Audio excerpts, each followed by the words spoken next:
The Lakers just acquired Dorian Finney-Smith for the contract of D'Lo and another player, Max Lewis. What does it mean for the Bulls as Zach Lavine is being rumored to the Lakers? We'll talk about it.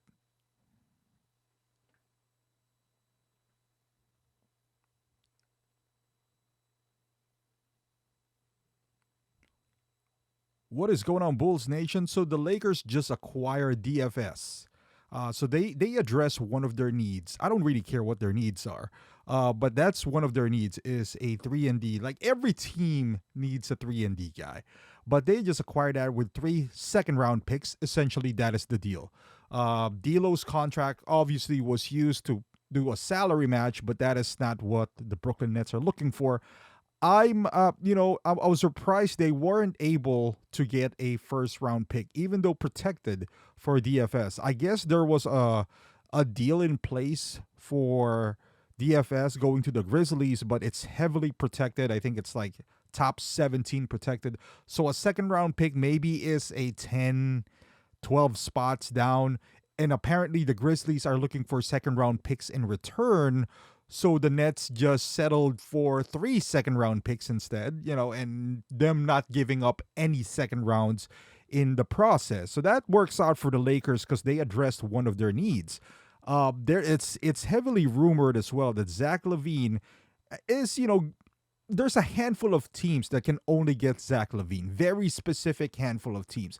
And the Lakers are one of them because of the contracts that they do have.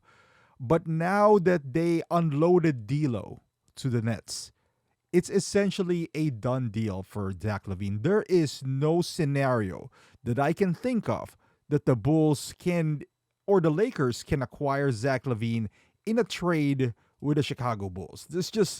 It's almost impossible not to use D'Lo in that scenario because he's the only one who has a big enough contract to move the needle for the Bulls and the Lakers. Now that he's gone, I mean, is it impossible? No, but highly, highly unlikely.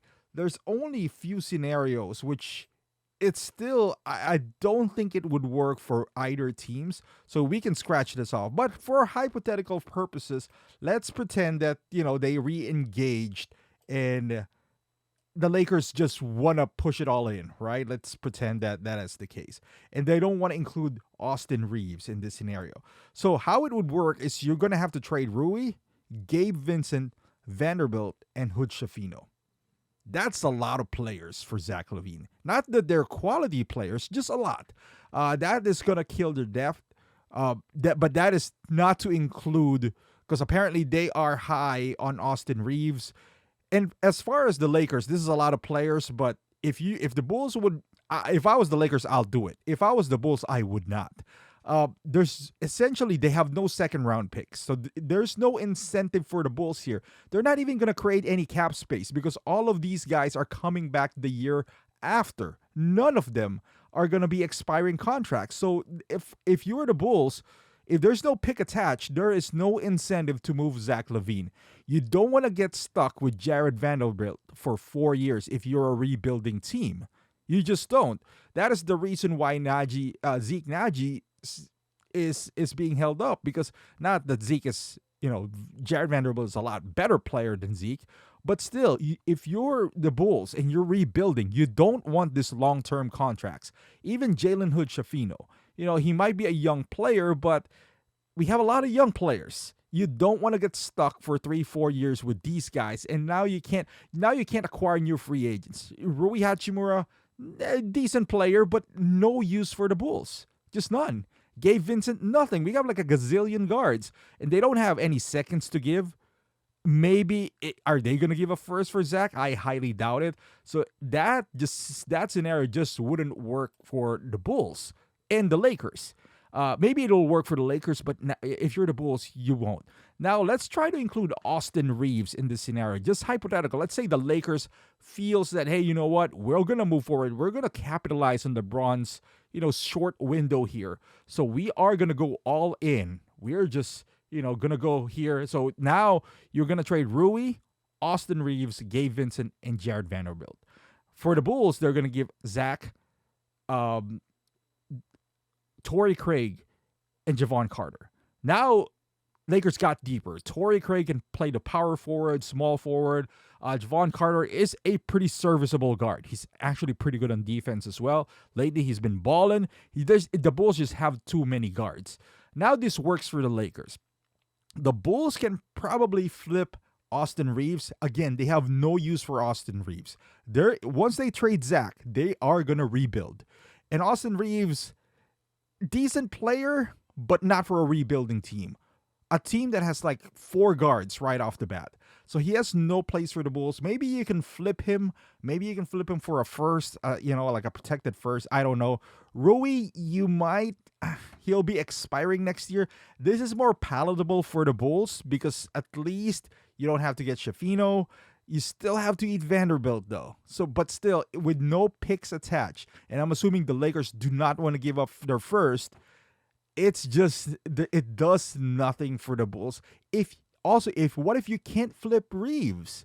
That is the problem here. Like, if you were the Bulls, this would help the Lakers. If their goal is to go all in, if that's their goal, I mean, the lineup of, for example, I don't know who they're going to point guard is going to be, but let's say it's a lineup of LeBron, AD, DFS, Zach, and you can put any point guard in there.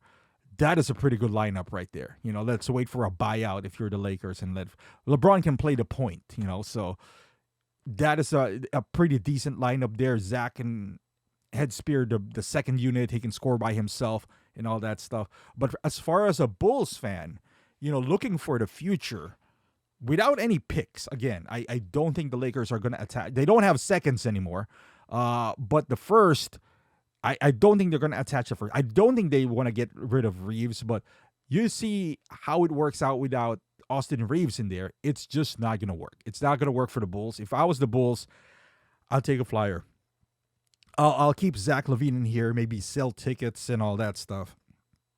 I don't know, but that is just as hard to move of salary as what you have with Zach right now. Zach, after the season, you only got 2 years left. Who knows? Maybe he won't pick up his option. Maybe his camp would say, hey, you're going to be 31. You're probably not going to get a max contract. So let's capitalize on this while you're still, 31 years old. Maybe get a 3-year, 4-year, not max, but a long-term contract instead of waiting till you're 32, 33, get a guaranteed, and then, But who knows? But essentially, as of this moment, I'll be really surprised if the Lakers re-engage or get something done with Zach Lavine. Now, with Vooch, that is a bit more realistic because Vooch is only making $20 million. I don't know how they're going to compensate the Bulls, though. Again, without any second rounders because they gave it all for DFS, I think that's a done deal as well. But let me know in the comments if you see any pathways to this for the Lakers. Let me know in the comments. Again, if you're a Bulls fan, consider subscribing. Thank you for watching, and I'll see you guys in the next video.